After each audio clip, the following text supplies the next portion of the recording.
ಅಣ್ಣ ಅವನು ಹಾಳಾಗ್ಲಿ, ಅವನು ಉದ್ಧಾರ ಆಗೋದು ಬೇಡ, ಅವನಿಗೆ ಬರೀ ಕಷ್ಟ ಬರಲಿ, ಅವನು ಬರೀ ಸಾಲ ಆಗಲಿ, ಅವನು ಜಲ್ದಿ ಸತ್ತೋಗ್ಲಿ, ಹಿಂಗ ಬರೀ ಮಂದಿ ಬಗ್ಗೆ ಕೆಟ್ಟದಾಗಿ ಮಾತಾಡೋದು, ಇನ್ನೊಬ್ಬರಿಗೆ ಶಾಪ ಹಾಕಿದ್ರೆ ಈ ಓಣೆಗೆ ತಿರುಗಾಡೋ ಅಂದಿಗಿದ್ದಷ್ಟು ಬಲಿ ಕೆಲವೊಬ್ರಿಗೆ ಮಂದಿಗಿರಲ್ಲ. ನೋಡಪ್ಪಣ್ಣ, ಈ ಕಾಲದಾಗ ಇನ್ನೊಬ್ಬರಿಗೆ ಒಳ್ಳೇದು ಬಯಸಿದ್ರೆ ನಮ್ಗೆ ಒಳ್ಳೇದಾಗದ ಬಹಳ ಕಷ್ಟ ಅದ. ಅಂತದ್ರೊಳಗೆ ಇನ್ನೊಬ್ರಿಗೆ ಕೆಟ್ಟದ್ ಬಯಸಿ ಇನ್ನೊಬ್ರಿಗೆ ಕೆಟ್ಟದ್ ಮಾಡಿದ್ರೆ ನಮಗ್ ಒಳ್ಳೇದಾಗ್ತಂತ ತಿಳ್ಕೊಂಡ್ರೆ ನಿನ್ನಂತ ಹಸಿ ದೊಡ್ಡ ಜಗತ್ನಾಗ ಹುಡುಕಾಡಿದ್ರೆ ಸಿಗಲ್ಲ. ಭಗವಂತ ಯಾರ್ಯಾರಿಗೆ ಎಷ್ಟೆಷ್ಟು ಕೊಡ್ಬೇಕು, ಏನೇನು ಕೊಡ್ಬೇಕು ಕೊಡ್ತಾನ. ಯೋಗಿ ಪಡೆದು ಯೋಗಿಗೆ, ಭೋಗಿ ಪಡೆದದ್ದು ಭೋಗಿಗೆ, ನೀ ಪಡೆದದ್ ನಿನಗ, ನಾ ಪಡೆದದ್ ನನಗ. ಯಾರ್ಯಾರು ಗಂಗಳದಾಗ ಎಷ್ಟೆಷ್ಟು ಊಟ ಹಾಕ್ಬೇಕು ಅನ್ನೋದು ಮ್ಯಾಲಿರೋ ಭಗವಂತ ನಿರ್ಧಾರ ಮಾಡಿಬಿಟ್ಟಾನ. ಅತ್ತೆಲ್ಲ ಹಾಕಿ ಕೊಟ್ಟನ. ಅದಕ್ಕ ನಿನ್ನ ಗಂಗಳದಾಗ ಏನೈತಿ ಅಂತ ಮೊದಲು ನೋಡಿಕೆ.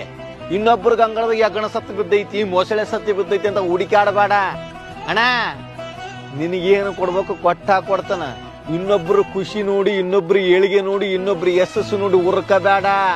ಖುಷಿ ಪಡೋ. ಉರ್ಕಂಡ್ರೆ ನೀನ ಬೂದಿ ಆಗ್ತಿಯಪ್ಪ.